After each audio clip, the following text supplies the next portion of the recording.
Emergência 190 está de volta. No Brasil, nunca houve atentados terroristas, mas será que não devemos nos preocupar com esse tema? Na área centro da capital paulista, nós falamos com o tenente-coronel Wagner, que durante o planejamento do policiamento em sua área, conheceu algumas sinagogas e também a Federação Israelita de São Paulo. E nós conversamos com ele.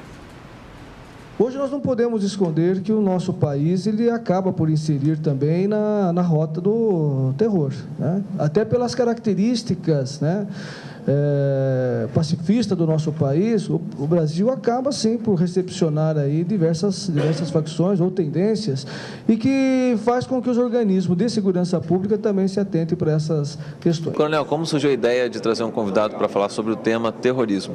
Sim, essa ideia surgiu no momento em que nós recebemos a visita do Fernando Falziber, que é integrante da Federação Israelita Brasileira, em nosso quartel, quando ele acabou por solicitar um policiamento por ocasião de uma das comemorações deles.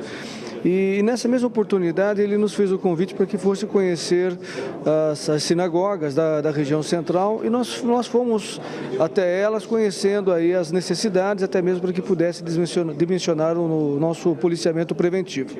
E nessa ocasião nós pudemos perceber uma grande demanda que eles tinham em face das próprias características do povo judeu e das ameaças que sofrem ao redor do mundo e que o nosso país também podia estar inserido nessa rota. As próprias características das instalações físicas, né, a preocupação com que eles tinham nessa questão de segurança, nós pudemos perceber que muita demanda estava ligada ao policiamento urbano, ao policiamento realizado pela nossa corporação.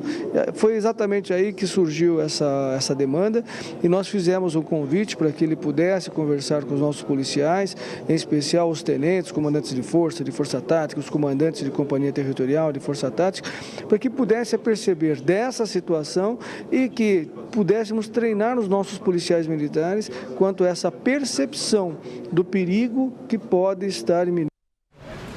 No Oriente Médio são mais frequentes os atos de terrorismo. E sendo assim, as Forças Armadas e a polícia daquele continente têm bastante experiência no assunto.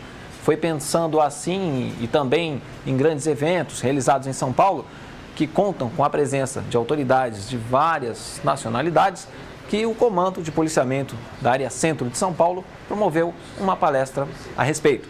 O convidado especial foi o senhor Fernando Falziber, assessor executivo da Segurança da Federação Israelita de São Paulo. Olha só.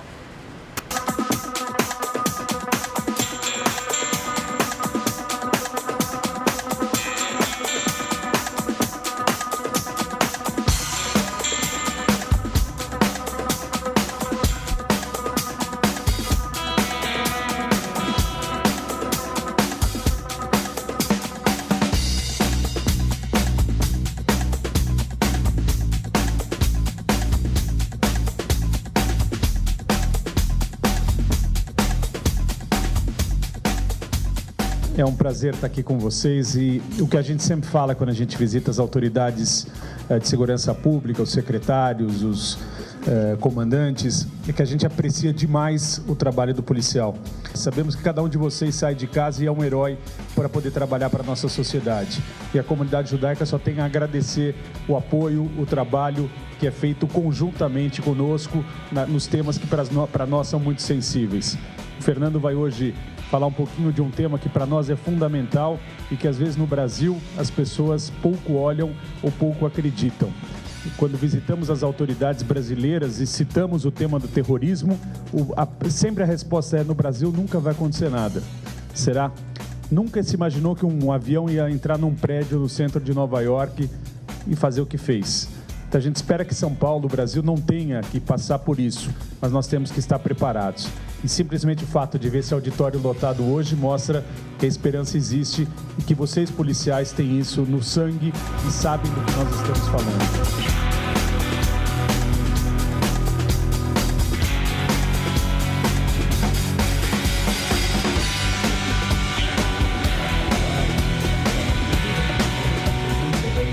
O GAT, nós já tínhamos contatos com o GAT em algumas situações, algumas ocorrências de suspeita de artefatos em São Paulo, em entidades judaicas, e vemos que o efetivo do GAT tem um nível de treinamento assim, que não se vê em todo lugar no mundo. Sabemos que o GAT, na América do Sul, é referência em grupos de ações táticas, então realmente temos aqui um efetivo de elevadíssima qualidade, e eu não vejo diferença de qualidade ou diferença técnica entre o GAT e os serviços de polícia de Israel. Por óbvio, o fato de que em Israel eles se deparam com isso todo dia permite que se conheça melhor, de maneira mais atualizada, todas as metodologias utilizadas pelos grupos. No entanto, as metodologias que o GAT emprega aqui primam pela máxima segurança, pelo menor dano, e nesse sentido ficam alinhadas com o mesmo método empregado pela polícia israelense. Se pudéssemos talvez acrescentar alguma coisa, seria na atualização de conhecimentos daquilo que grupos terroristas fazem, não como um demérito para o GAT, pelo contrário, mas apenas tão somente para trazer esse conhecimento e essa informação que aqui, por falta de atentados reais, é um conhecimento que não chegou ainda. Em verdade, se buscarmos na história dos atos terroristas, vemos que o Brasil tem todos os elementos necessários para que se faça um ato terrorista. Por exemplo, fronteiras abertas, fácil acesso a explosivos, fácil acesso a armas, locais de grande projeção internacional, como por exemplo São Paulo, Rio de Janeiro, Florianópolis, grande quantidade de estrangeiros que poderiam ser, em tese, alvos de ataques terroristas. E, além de tudo isso, temos o histórico passado. Os atentados que ocorreram na Argentina em 92 e em 94 trazem o mesmo modus operandi que vimos que já foi empregado no Brasil em alguns atos preparatórios. Dessa forma, acreditamos fortemente que o Brasil pode ser palco de um atentado terrorista. Não contra o povo brasileiro, não contra o Brasil como país, senão contra os estrangeiros que vivem aqui e que provavelmente virão em razão da COP e das Olimpíadas. Uma negociação fez que o terrorista desistisse da ideia? Em caso de terrorismo religioso, não. Quando se trata de terrorismo meramente político, em que o terrorista ele não tem o desejo de entregar a vida em nome da causa, aí sim é possível, porque é possível oferecer alguma coisa em troca. No caso de terroristas religiosos, não, porque eles têm o desejo de morrer em nome da causa e para eles isso é a maior honra. Então, que eu tenha conhecimento, não há qualquer caso de negociação com terroristas religiosos que tenha sido bem sucedido. Exemplo, caso de Mumbai, onde tentou se negociar e ao final descobriu-se que os reféns já haviam sido mortos e toda a negociação era um teatro para chamar a atenção internacional e atingir alguns dos objetivos do grupo terrorista.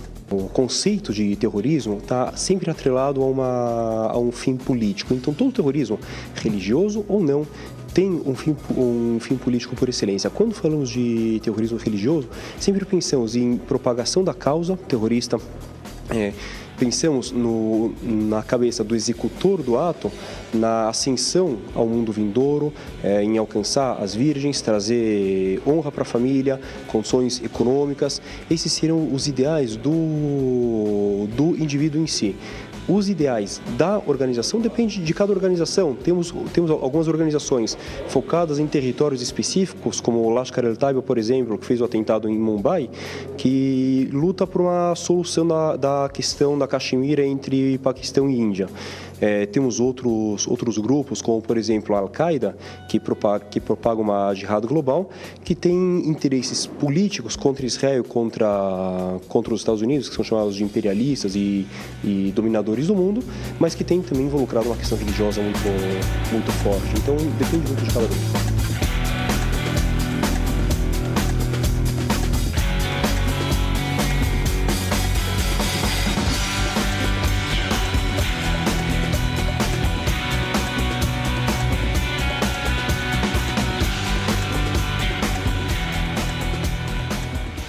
É isso aí. O tema é muito especial e não pode deixar de ser debatido, já que São Paulo é uma cidade de diversas etnias e religiões. Afinal de contas, a Copa do Mundo se aproxima. Portanto, não só os estados, mas também o governo federal deve se preocupar. E muito com a questão da segurança. Diversas nações visitarão o nosso país e a responsabilidade de todos nós será muito grande. No próximo bloco você vai ver uma matéria sobre a abordagem policial, o quadro premiação e as dicas de segurança da Polícia Militar. Não saia daí, a gente volta já já.